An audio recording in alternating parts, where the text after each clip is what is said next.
My name's Christian Philgraff. I'm a partner at Cherry Becker and lead our government public sector industry. This session will describe changes in guidance and how state and local governments can tap grant funding to build and manage integrated data systems and unlock evidence to better manage grant programs. As we go through and put together the agenda, we really focus this on people that are involved in the finance and finance functions and some of the accounting functions, but also people that are just involved in the business of government. And then even the best part is where they cross over. And this is one of those places. And we love getting the feedbacks from clients, future, current, and former, that can give us some ideas on things that are important to them and they see. And this is one of them.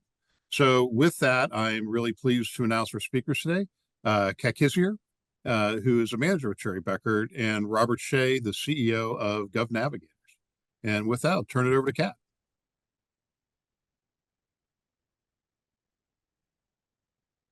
Hey everyone, thank you so much for joining us today. We're excited about this presentation.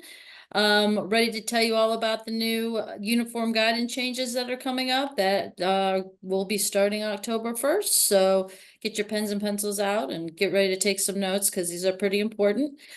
And we'd like to start. I'm trying to change the. There we go. And Robert Shea is going to start off here today for us.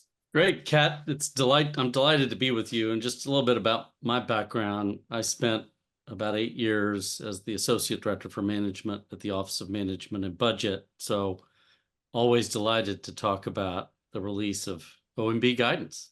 As I hope you all know, OMB recently released final guidance called the Federal Financial Assistance Guidance that incorporated over 829 public comments. So unusually, OMB posted its comments, posted this document for comment and incorporated feedback into the final version. I was going to ask, I think we skipped a few slides. If we could go to the slide 4, we wanted to start to get a little sense of the audience. So we've got a polling question. How familiar are you with the 2024 uniform guidance updates? So we'll wait a few seconds, Kat, for folks to answer these questions. When I'm in a live audience in person, I'm always surprised at the few number of hands that go up of people who have not heard of the guidance or some of the specific elements that we're going to talk about today. About 7% understand, 16% have read the new guidance but don't have a full grasp on the new regulations. 52% knew there was an update but haven't received it yet, and 25% didn't know there was an update. Well, that means you're in the right class, right, Kat? Exactly. So let's go to the next slide. The guidance that was released is effective in October 1st, 2024. So for the FY25 fiscal year. This guidance covers requirements for federal agencies and recipients of federal assistance. And again, released on April 12th, it is set to take effect October 1st, 2024. The intent of the updates, generally speaking, are to enhance the management, transparency, and oversight of federal financial assistance. There's an intricate web of folks involved in the hundreds of billions of dollars that go out in federal financial assistance annually. This is, despite its length, an attempt to simplify and clarify a lot of the rules around federal financial assistance. And it aligns to a broader shift, Kat, in the government's move toward evidence-based policymaking. We want to unlock a lot of insights into what's working, share those broadly so that the whole enterprise, federal, state, local, tribal governments, can improve their performance. It can accelerate improvements in their performance. So let's hop to the next slide. I started to talk about this. It's unusual for OMB to post draft guidance of this kind for public comment.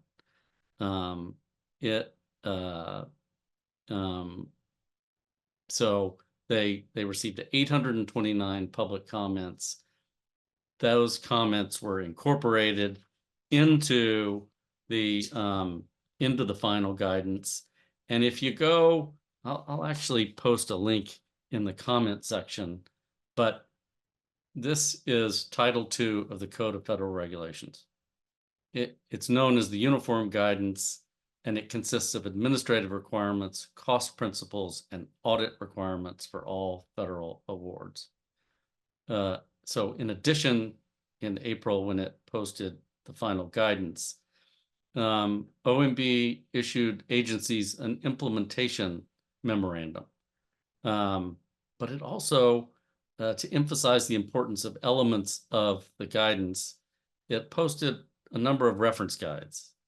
And those specifically dive a little deeper into evaluation, data, community engagement, and public participation, notice of funding opportunities, labor, and burden reduction. So I'm going to post in the chat a link to the CFO Council, Federal CFO Council website, on which you can access all of those documents. And, you know, if you want to follow up with Kat and I on any of this, please feel free to do that. So if we could go to the next slide, the reference guides tie to specific priorities that OMB and the executive branch were trying to accomplish with the new guidance. So the first is burden reduction. It's a little ironic that there's this copious, large number of pages guidance accompanied by an implementation memorandum and all these reference guides. It's a little ironic that all of this is to help simplify, but it will take the whole community to achieve those goals. But the first order of business in the new guidance was burden reduction. So agencies are directed to use plain language in their notices of funding availability and to improve their organization, to simplify their organization, give grant recipients access to federal authorities so that they can have a good customer experience. They basically want to reduce the burden significantly on grant recipients because they've heard a lot about the burdens associated with receiving federal funds, and then basically to improve the efficiency of their financial management.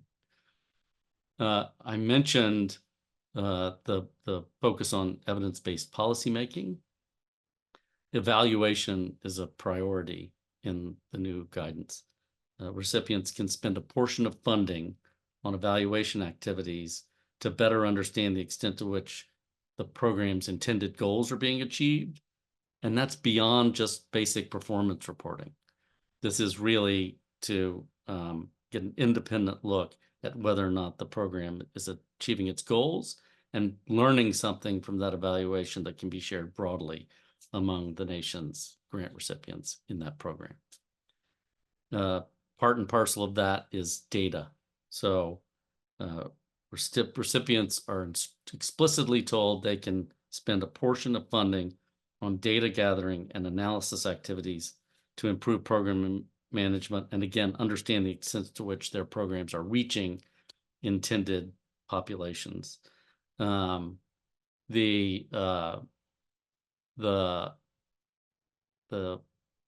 important thing to note here, and we'll talk a lot more about it later in the presentation, but you can tax, if you will, a number of grant funding streams and pool those resources for a central integrated data system. Another priority in the guidance is community engagement and public participation. So like OMB seeking comment, OMB urges federal agencies and grant recipients to engage communities before final publication of a notice of funding availability but also to provide whatever technical assistance is necessary to reach the broadest number of potential applicants for grants. But then, of course, in the implementation and reporting of those grants. I talked a little bit about notices of funding opportunity, NOFOs. There's a significant effort outside of the uniform guidance to simplify NOFOs, but it's explicitly called out again here in the guidance. Agencies are directed to make their NOFOs simple or simpler, short as possible, accessible to potential applicants, and written in plain language to increase accessibility, broaden the pool of applicants ideally. And then labor and administration, of course, labor standards and other administrative policies are addressed in the guidance.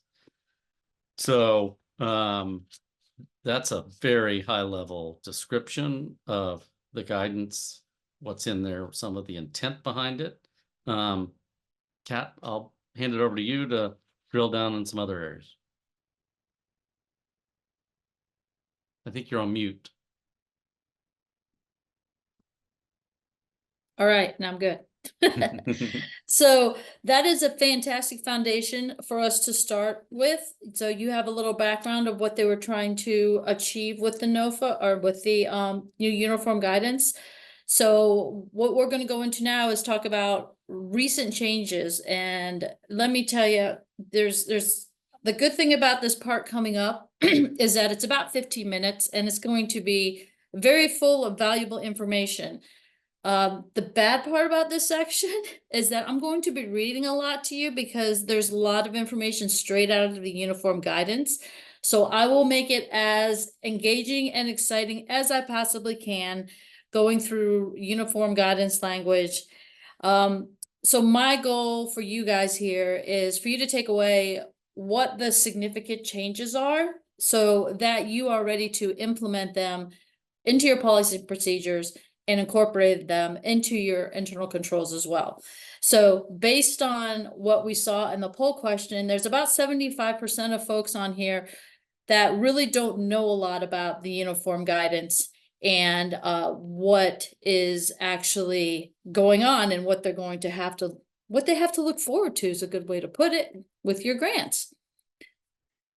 So first of all, let's answer this burning question. When will my auditor be required to review these changes based on the new uniform guidance? When do I need to worry about that? So we know the revised guidance takes effect October 1st. So all the grants issued after October 1st of this year have to have this new guidance incorporated. So auditors will be required to incorporate these new guidance thresholds and these updates beginning fiscal year and September 30th, 2025, and all else will follow afterwards. So congratulations to everybody who has a fiscal year end of September 30th, 25. You're going to be in the first round and get to start this whole new guidance process off with the auditors. I know it's very exciting. So let's just talk real quick about 4 things that the OMB was actually trying to accomplish. So Robert went over a lot of the categories and things they were trying to do. As far as what they were trying to accomplish, first it was that they wanted to incorporate statutory requirements and administrative priorities. Then reduce agency and recipient burden. Also, they wanted to clarify sections where recipients or agencies have greatly interpreted in different ways. So they wanted to make sure those were standardized. And we talked a little bit about the NOFO and how that was affected. So there were certain things they wanted to rewrite where these applications were just very complicated. And the NOFO is one of them. It's long, it's got a lot of different language in it, and they wanted to improve the flow of that language and remediate some inconsistent use of terms that were actually in the guidance. So we're going to go over some significant changes. Now, I can't go over all of them. Please read through the uniform guidance. There's a lot in there. I am going to go through some that are probably more significant for everyone, but that is, determined upon how you feel or what you need to do within your organization to make sure that you get all of these implemented and have an understanding of all of these updates. So we're going to start with raising the financial thresholds, and I'm going to go through some of those updates, clarifying and simplifying the guidance and what the OMB did to make some language clearer, and some of the procurement standards and some of the adjustments that have actually been made.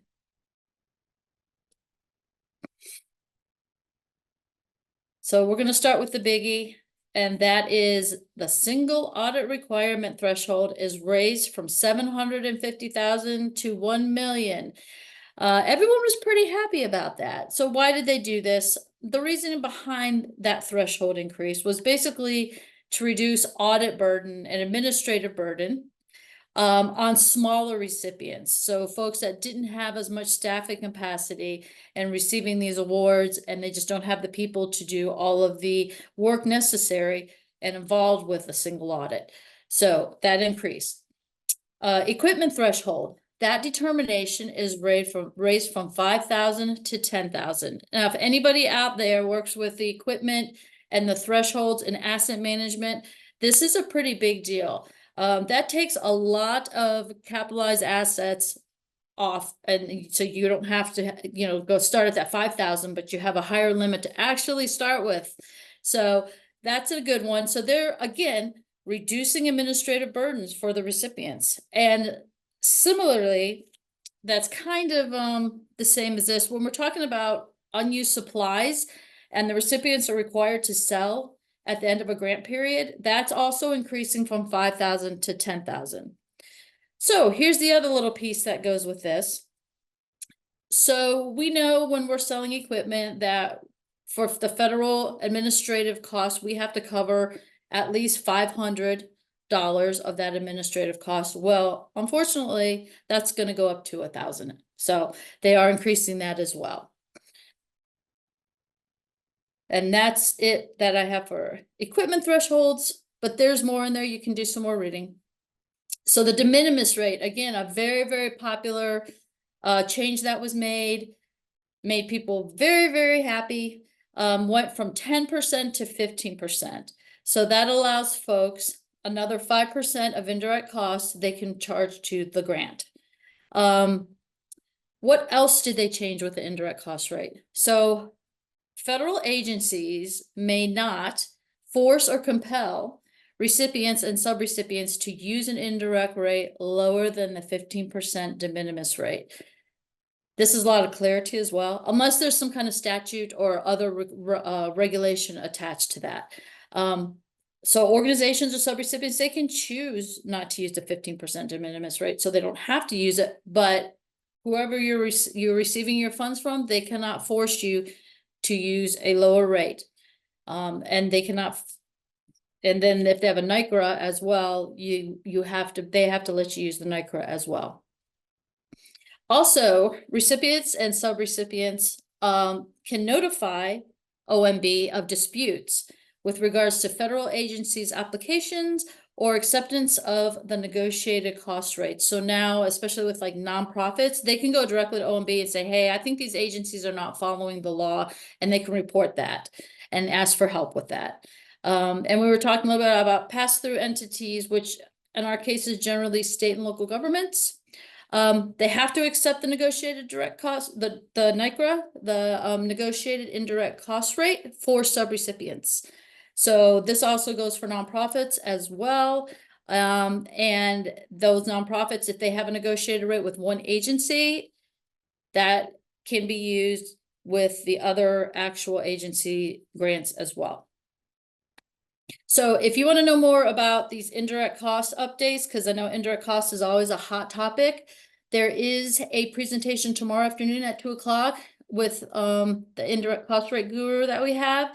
And I'm sure that she will also go over these changes as well and have a lot more information on indirect cost rates for you. And the amount of fixed amount subawards that a recipient may provide with prior written approval, because there's always prior written approval when it comes to these subawards, from the federal agency increases from 250,000 to 500,000. Why is this important? It just gives the recipients more flexibility on how much funding they can pass down to their subs without, or well, just gives them more of a total to pass down.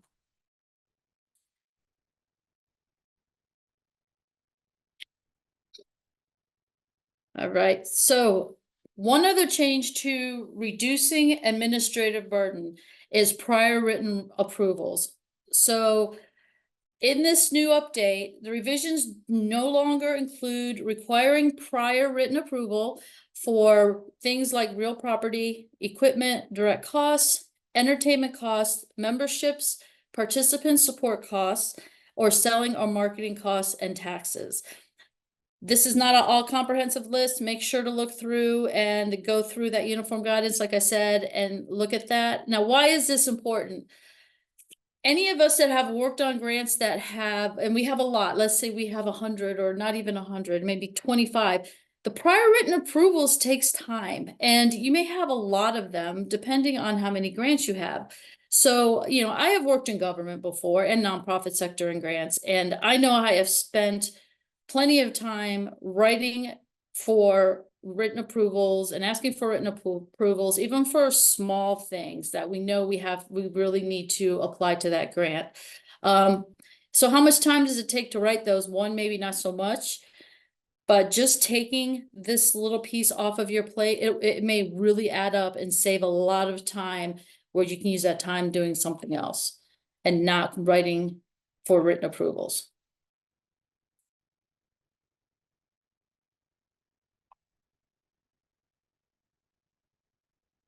All right, so let's go into changes to clarify the compliance. So this is basically the procurement slide here, guys.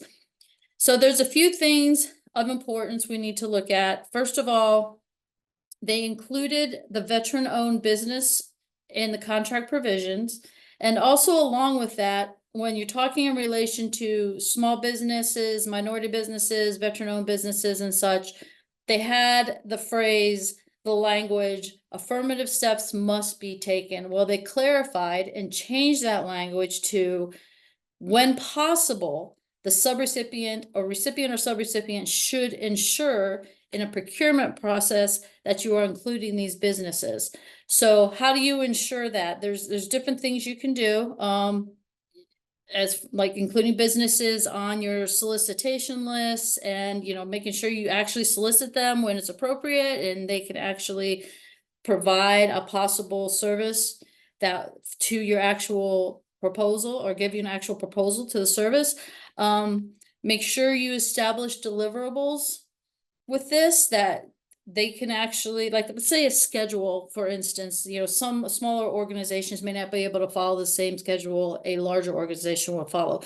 Make sure to incorporate those kind of criteria that a minority business could actually participate with in your procurement. You can use resources to find also these businesses, minority businesses, and you can also require contractors, if they're using federal grant funding, you can require those contractors to put this actual phrasing into their subcontracts as well. Another thing that I think is a big thing personally, but it's not really, is they changed the name small purchase to simplified acquisition. So October 1st, that terminology changes. That's just a tough one because of how many years, I mean, 20 plus years in the grants business and a small purchase, and now I have to go and change it and call it something else. So simplified acquisitions is the new term. That's what it will be. So the next procurement standards that they have updated and clarified are procurement and labor related. So if we think back to where we were talking about those areas that the OMB were trying to update and make some positive changes. In this case, they created some updates to ensure that the federal funds are used efficiently while trying to advance like the community development that we talked about, to advance projects and goals for your community and initiatives. So adds in equity of recruitment and hiring and good jobs, creating good jobs and environmental stability. So how did they do that? The first thing they did is they removed all those geographic restriction preferences or requirements that we used to have. So now this new guidance clarifies that state and local governments can actually use those geographic preference requirements to hire local people, but they have to be consistent with the federal law and the US Constitution. So also, number two thing they did is they added some evaluation criteria. So that evaluation criteria states they will now allow for scoring mechanisms to evaluate bidders committing to US jobs and certain compensation and benefits criteria. How is that important? So now we are able to, in a procurement, reward bidders, basically, in the evaluation process for actually committing to certain jobs and certain types of jobs and, certain types of compensation and benefits. So this guidance here, this update really incentivizes quality jobs and equity within the job market. And then I threw in there environmental sustainability. So this is not a must. This is not something you absolutely have to do. But it is part of our ongoing procurement processes and grant processes. And we see these, grant requests or RFPs coming out, or we want to address a grant and it has all of those ESG qualities they're asking for. So what the new uniform guidance is saying is that what they've done is added language encouraging federal award recipients to the extent permitted by law to purchase, acquire, or use products and services that can be reused, refurbished, recycled, they're water and energy efficient and sustainable. So this is a good one to look at. And again, it's not a must, but it's something you should look at adding into your procurements and adding maybe into your proposals. Since this is a new, not basically new, but you're seeing more and more of this. So think about incorporating this actually into your policies and procedures as well.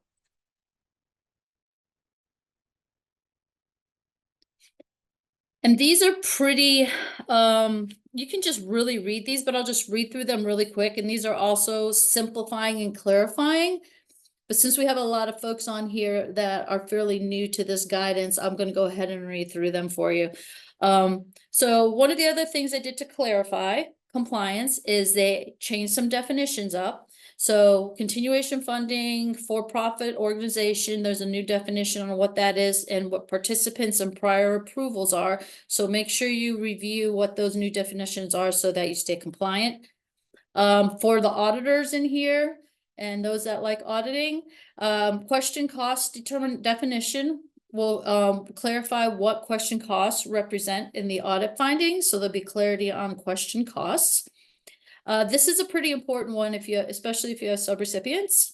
Always verify, they are requiring pass-through entities to verify that subrecipients are not excluded or disbarred. So that's when you go into SAM.gov System of Awards Management and you make sure that your subrecipients are not anywhere on one of those suspended or disbarred lists. Also, a little bit more on indirect cost language here. They added a requirement for when recipients do not have a final indirect cost rate covering the period of performance. You still have to do your financial report, but when all the applicable indirect cost rates come in, you can revise that report and you submit a revised report.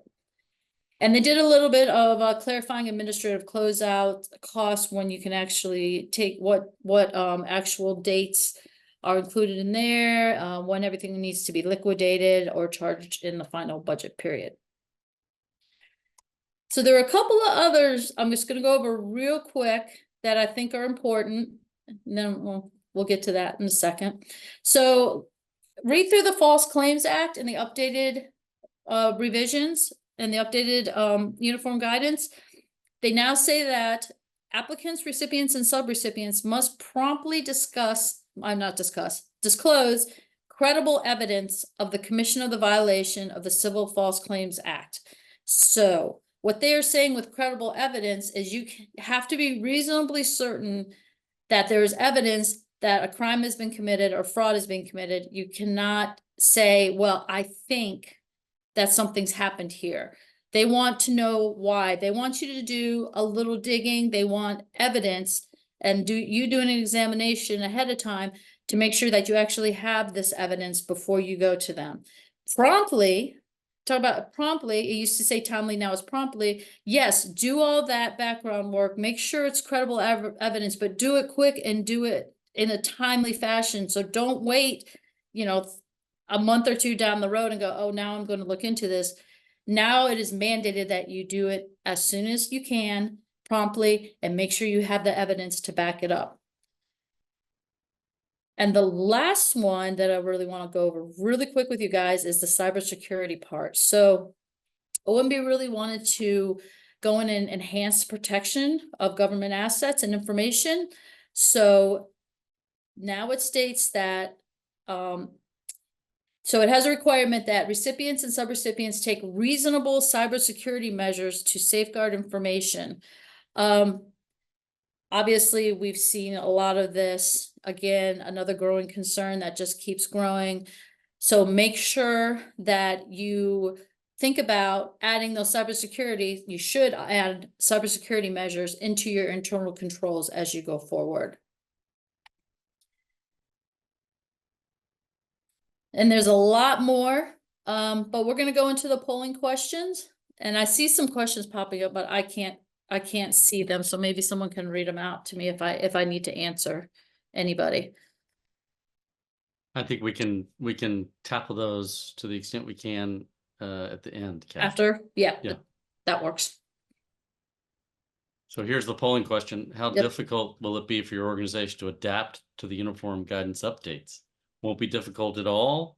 It's going to be somewhat difficult. It's going to be a huge challenge. I have no idea. Access to the video recordings as well as the slides about a week after. All right, here we go. 30% say 30% say it won't be difficult at all. 38% say somewhat difficult. 5% say it's going to be a huge challenge, and 27% no idea. Well, let's get into some of the challenges people are having, especially as it relates to investing in integrated data systems. Can we move to the next couple of slides? There we go. So a group under the auspices of the National Academy of Public Administration has convened to develop a field guide to help state, local, tribal organizations understand how to unlock investment in evidence building and integrated data systems, in particular from multiple grant funding streams. And that group has a federal team, a state team, a local team, and a tribal team. And they've surveyed the state, local, tribal groups to get a sense of what they see as the major roadblocks to actually building these integrated data systems with federal financial assistance funding. And they cite the fact that they need expertise in multiple grant rules in order to really tap different funding streams. They have difficulty attributing benefits to multiple program sources. So how do you articulate that the funding you're getting is going to serve the grant you're tapping? Capturing indirect costs, of course, is an ongoing challenge.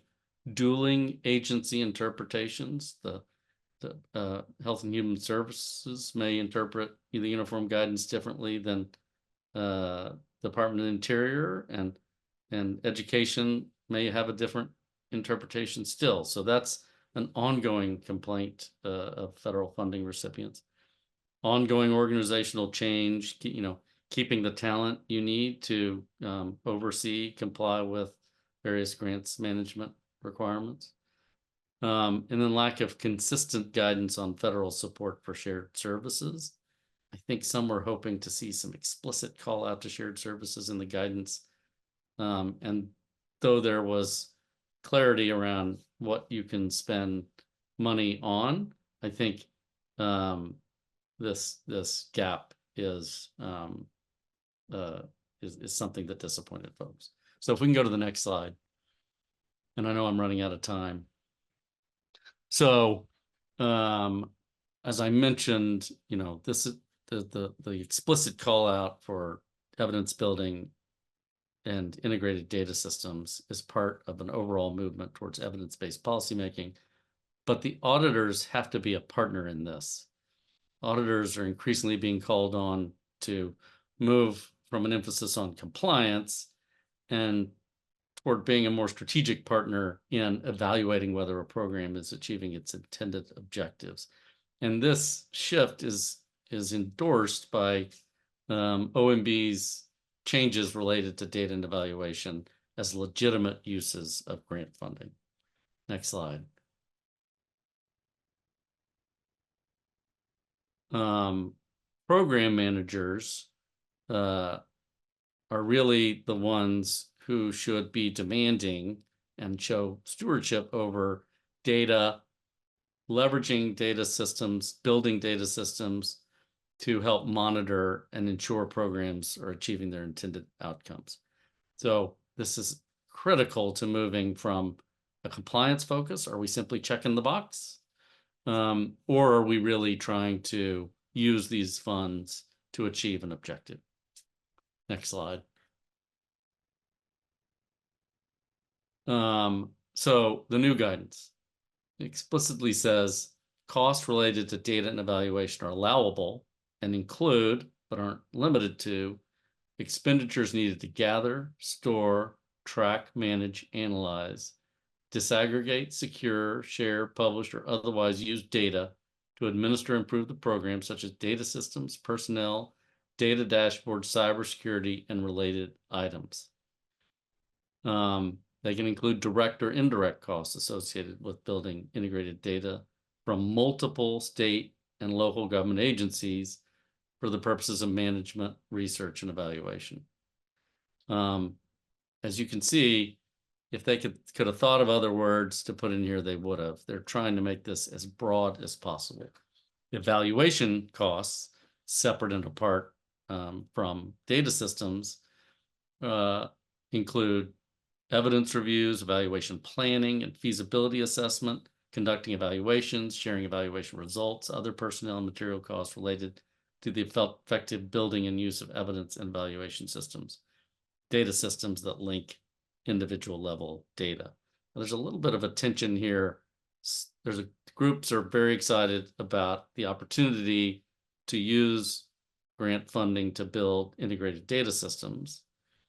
But the evidence team at OMB really wants to see a flood of new evaluation results because of the flexibility they've provided in this uniform guidance. So I'm so excited to have this huge audience to be able to talk about this in front of, but there's a gap in really advertising these things. So any of you have ideas about how to get the word out here, we're all ears. It's an exciting opportunity, but it's not going to come to a lot if people don't know about it. Next slide. So this just emphasizes that there's a game-changing opportunity here. There's a paper that Kat, I know you and I have talked about, that Jonathan Womer and Kathy Stack wrote.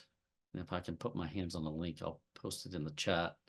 That cited examples of state, local governments that have successfully blended and braided funding for the purposes of building systems that give insights into how well their populations are doing and link those back to the programs that are serving them.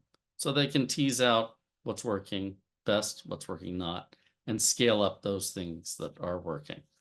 So it really does advocates for a culture where data not only informs compliance, but really helps us figure out how our people are doing, what's working best at trying to achieve certain objectives.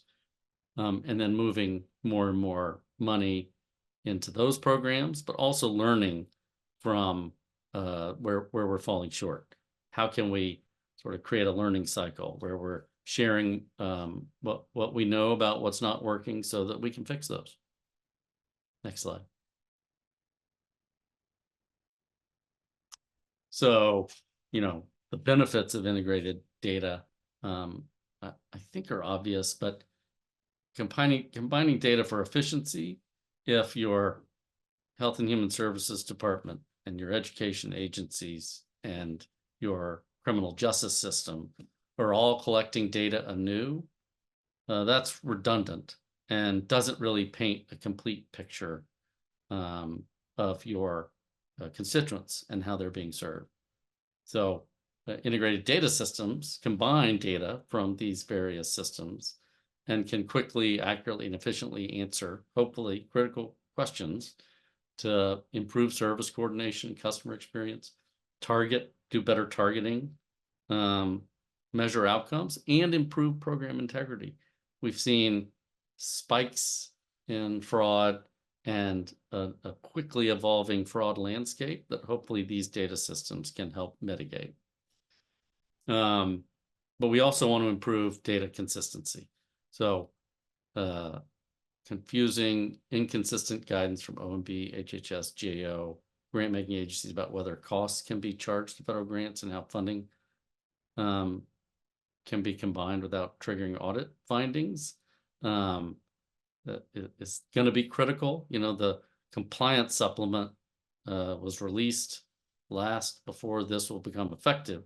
So we'll have to wait for the spring of 2025 for an updated compliance supplement. And the audit community will have to come on board this new way of thinking, or this clarified way of thinking, I should say. But in the end, we should see, hopefully over time, much more consistent data. Okay.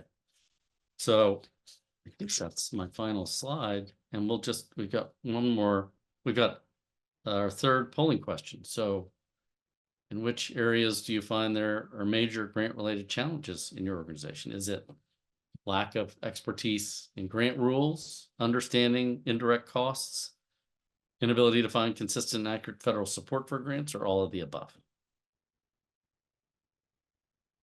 What's your bet, Kat, on where this falls out?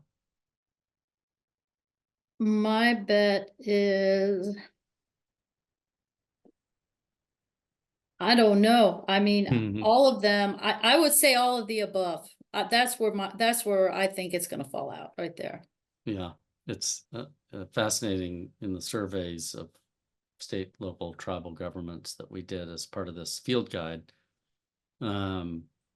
A lot of the challenges related to a confused approach from the federal government, Right. the lack of a uniform approach from the federal government.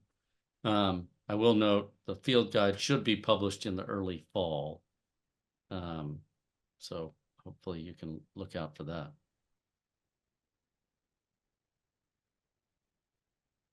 All right, what do we got? So it looks like all of the above. At least half of you are all of the above. Right. I mean, hopefully in the end, this new uniform guidance helps simplify things. But we're not there yet. Simply issuing the guidance doesn't constitute a magic wand that fixes all these problems. But hopefully this has been useful to you. So polling question 4. Would you like a team member to reach out to you after today's webinar? And that's easy. Yes, maybe in the future, or no. So we're not going to necessarily wait for folks they're not going to post responses to these. So, but are any of these questions in our last couple of minutes things that you think we can cover? I saw one and I responded back. So Okay.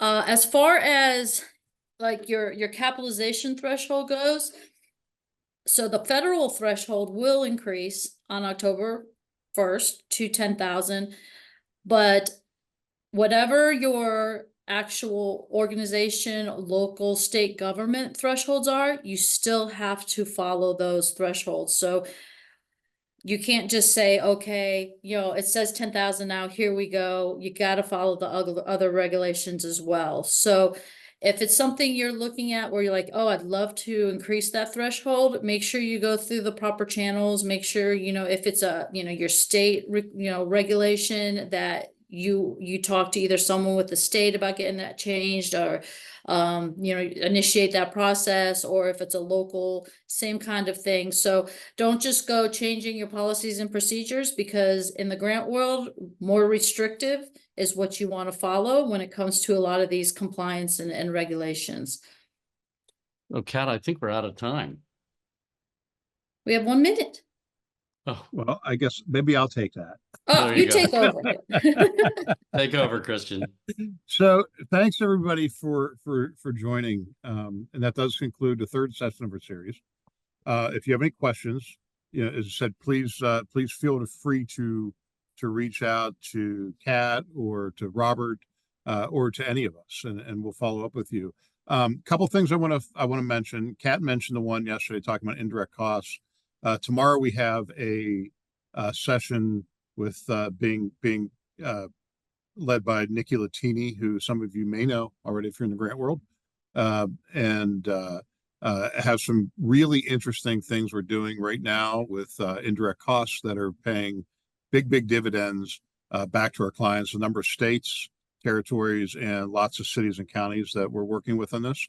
And then the other thing is something Robert mentioned early on was OMB publishing their guidance, or putting out for comment for the first time. Robert hosted a federal CFO roundtable a couple weeks ago at the AGA conference in Denver, if you're familiar with that, the Association of Government Accountants. And he asked me to join, and I more or less represented state and local on the session.